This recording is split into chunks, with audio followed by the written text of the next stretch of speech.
So Microsoft is getting rid of, they're getting rid of a lot.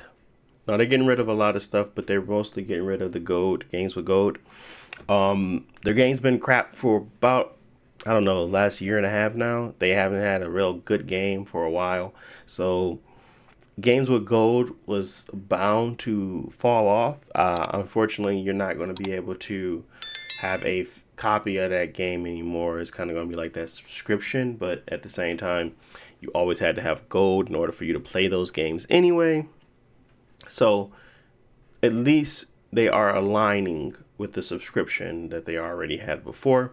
But it's going to be called Game Pass Core. And Game Pass Core is basically the replacement for Xbox Live Gold. You'll get a selection of 25 games and you'll have access to their online multiplayer, the 25 games, and the discounts. I think that's about it. You don't really get anything else. So introducing Xbox Game Pass Core coming this September. This will be switching in September 14th.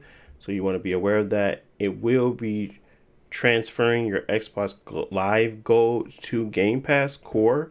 They're the same price, so I don't see you getting a big benefit from it, but if you want to stack up on it, you can before that date. For 20 years, Xbox players have been connecting via Xbox Live to compete, cooperate, and experience the world's biggest online multiplayer games. In 2017, we introduced Game Pass, which provided a curated library of games.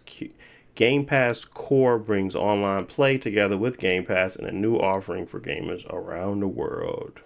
So these are the games that are going to be coming in, and they did state they're going to be adding new titles 2 to 3 times a year, and they have a few more to be added before launch, so they're going to be talking about that as well. But these are the games. We got Among Us, Descenders, Dishonored 2, Doom Eternal, Fable Anniversary, Fallout 4, Fallout 76, Forza Horizon 4, Gears 5, Grounded, Halo 5 Guardians, Halo Wars 2, Hellblade, Human Fall Flat, Inside, Ori and the Will of the Wisp, Psychonauts 2, State of Decay 2, and then the Elder Scrolls. I think the newest one is probably going to be Psychonauts 2, if I'm not mistaken there. But this is the game library that they're providing with this Game Pass Core. Again, you also do get to play online like you normally did with Xbox Live Gold, but you don't get that 2 free games a month like you're normally used to. And here's a breakdown of Game Pass. Again, Ultimate still being a discount technically, because if you were to buy console Game Pass plus Core to get the online multiplayer, you'll be paying $21.99, or sorry, it's actually $21. $21 total versus being able to pay $16.99 a month for Ultimate. PC is still PC, it's still $9.99 a month. Obviously, you don't have to pay for online gameplay there, so it is going to be saving you some money there. But personally, I like Ultimate because I get to play the PC. I also get to play on the Xbox, and I get to have online gameplay and then EA Play membership. So Ultimate is fine. It is $16.99 a month, but that is the best deal. And this is kind of an incentive to push you to the Ultimate. So take that for what you will there. So what does this mean for you guys and my opinion on it? So it tells me that basically subscriptions aren't going away, and they are going to double down on this, which is fine because this is what it was expected. It's very similar to how the PlayStation did their Essentials, but it's a much better game catalog in my opinion. But overall, it is still a subscription. You don't own the games, but that you never did with Xbox Live Gold. As long as you were subscribed, you would have the games. Once you are no longer subscribed, they go away. So there's not much of a change here.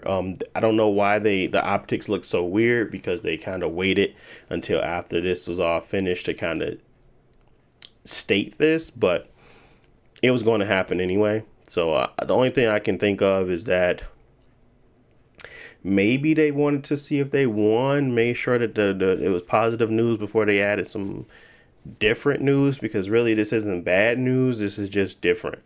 I don't really have a opinion on it that's really strong either way. I just think this is something that they're going to try to align to make sure that their Game Pass subscription is top of mind when most people are buying. And Game Pass Core is just another way to kind of talk about Game Pass. I don't know if they're going to use this to boost their numbers. It'd probably be real manipulative for them to do that. I mean, but I don't put it past them. Maybe they have a carve out for Game Pass Core subscribers, and they have a carve out for Game Pass subscribers, and then they have that obviously Ultimate, and those two can be combined. But Game Pass Core counting as Game Pass subscribers, that don't really sit right with me. It kind of tells me that they're trying to fudge the numbers if they go down that route. I don't think they will, but they possibly could. But outside of that, there's really not much else to say. I think it's not a great change. I don't think 25 games on that and that get swapped out is great, because there's not like there was newer games. Like I said, Psychonauts 2 is the newest one, and they kind of seem like they're going to be sticking to Microsoft exclusives, or at least published by studios by Microsoft, because a lot of that catalog was, which is fine. But until they start making great games and games that people really want to play, this isn't going to be that appeasing, and that's fine. I mean, it doesn't seem like they don't have any ability to pull from other places, because I believe there was other games in there that weren't published by them, like Descenders, which I think that might be published by them too. Yeah, Human Fall Flat, Inside. Yeah, this is a list of Xbox, so take that for what you will. I mean, either way, Xbox Live Gold games were trash, and most of the games that you have already redeemed, you get to keep, which is really cool. So you don't have to worry about not having access to them anymore, as long as you're a Game Pass Core subscriber. So it's not like a lose, but it doesn't, I guess it didn't give me a benefit of saying, oh, this is actually beneficial. It just seemed like it's another way to provide a service and provide better games, or a catalog of games, without having to buy licensing every time for a new game to come out, and maybe not have the backlog to even provide those types of games anymore. So there's a way to solve their problem more than solve ours, because they could just give us better games, but at the end of the day, you're paying $10 a month for online gaming and some games, so you get that still. And I think that's going to kind of keep people from going a different route with this. But overall, I'm fine with it. But you could have a different opinion. So let me know what that is in the comment section below. I'd like to hear what you guys think about this change coming right after that acquisition being passed and getting through. Seems a little funny in the light, but what do you guys think? Do you think it's just normal stuff, or what? But yeah, let me know. Thank you guys for listening, and I'll talk to you all in the next one. Peace.